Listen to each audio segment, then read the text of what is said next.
ايه هو العلاج الشعوري؟ السؤال ده بيجيلي كتير، بتسأله لما باجي ارشحه لحد ان مناسب ليك ان انت تبدأ علاج شعوري.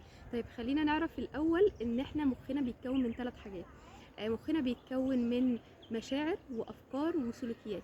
ال3 عناصر او ال3 حاجات دول هم ليهم علاقة جدا ببعض. فمثلا حد بيفكر بافكار معينة طبيعي هيحس بمشاعر معينة، وبناء على ده سلوكياته بتبقى بشكل معين، وهكذا. فاحنا مهم جدا لما بيجي تقابلنا تحدي او مشكله معينه في الحياه ان انا اعرف ايه هو المصدر بتاعها عامل ازاي. وغالبا انا بحتاج ان انا اشتغل على ال3 حاجات دول. فمثلا لو حد عنده المشكله او التحدي بتاعه ليه علاقه بالمشاعر، يعني مر بمواقف معينة أو أحداث أو صدمات سببت له مشاعر سلبية، فهو في حالة شعورية، الحالة الشعورية دي تقيلة بالنسبة له، ممكن يكون مشاعر هو مش فاهمها، مش عارف ان هو يتعامل معاها، ولاحظ ان هي مستمرة معاه متكررة بقالها فترات طويلة. فهنا وقتها من الأدوات اللي بتكون رائعة جدا وفعالة جدا هو العلاج الشعوري. فالعلاج الشعوري ده فكرته ببساطة ايه؟ ان هو سبحان الله ربنا يعني خلقنا بنتعامل بميكانيزم معين. لما احنا بنطلع عن الميكانيزم ده او عن الفطرة دي، الدنيا عندنا بيحصل فيها مشاكل. فانا الطبيعي ان انا لما بيحصل حاجة او بمر بتجربة معينة هحس بمشاعر، المشاعر دي طبيعي جدا ان انا هحس بيها. فمجرد ان انا موجودة في الموقف وسمحت لنفسي ان انا احس بمشاعري دي بدون اي رفض، بدون مقاومة، بدون ما انفصل عنها، بدون مبدأ ان انا احكم عليها، فسبحان الله بنلاقي المشاعر دي بتيجي تأدي وظيفة ويحصل لها ريليز وشكرا على كده. اللي بيحصل معانا بقى في المواقف اللي هي ممكن تكون صادمة او تقيلة بالنسبة لنا، ان احنا بنتخض ومخنا بيتخض جدا من المشاعر دي، فبيبدأ ان هو ينفصل عنها. ليه؟ لان هو بيبدأ ان هو يتعامل معاها لان هي مشاعر او بحالة ان ده وضع خطر، فيبدأ اللي هو الجهاز العصبي بتاعنا اللي هو السمباثيك يتفعل واتعامل معاه لان هو حاجه خطر. طيب احمي نفسي ازاي او مخي يحميني ازاي؟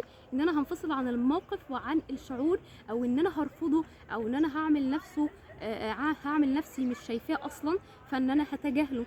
فاللي يحصل ان بعد الموقف مخي بيقوم جاي مخزنها في الذاكره الشعوريه بتاعتي، سواء مخزن بقى الصوره بالموقف بالفكره بالمشاعر.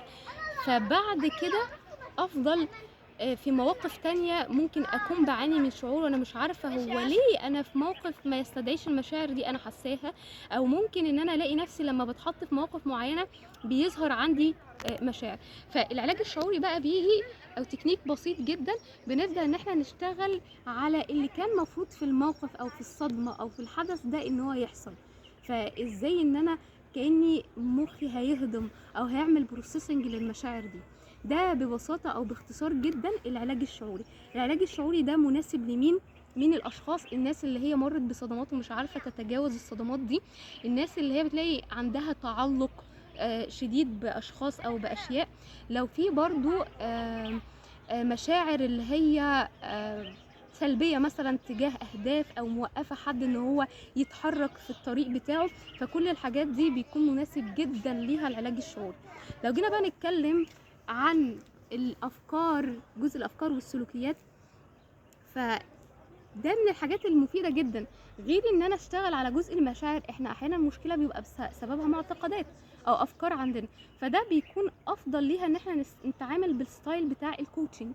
ولما بنقول كوتشنج عشان برضو نكون واضحين ده ايه، الكوتشنج ده عباره عن ان انا بتعامل انا فين، زي الجي بي اس بالظبط، اللي هو انا فين وعايز اروح فين. فالكوتشنج بيتعامل مع الحاضر من اللحظه اللي انا فيها للمكان اللي انا عايزه اوصل له، والعلاج الشعوري بيتعامل مع الماضي والتجارب اللي هي ممكن تكون مأثرة على الواقع والحاضر بتاعنا. تمام. فالكوتشنج بتعامل بيها مع افكار، مع انماط تفكير، هو ايه الطريقه اللي انا بفكر فيها وان انا ابدا اظبط ده، ازاي انا بستقبل اصلا الاحداث في حياتي، فبالتالي ردة فعلي، فتيجي حته السلوكيات بقى اللي بنشتغل عليها، ودي برضو ليها علاقه جدا بالكوتشنج، ان انا ابدا بناء على الافكار بتاعتي وطريقه تفكيري ونظرتي الامور اللي بدات اعدلها، ان سلوكياتي هبدا ان انا اغيرها. وده باختصار الفرق ما بين العلاج الشعوري وما بين الكوتشنج واستخدام كل حاجة فيهم.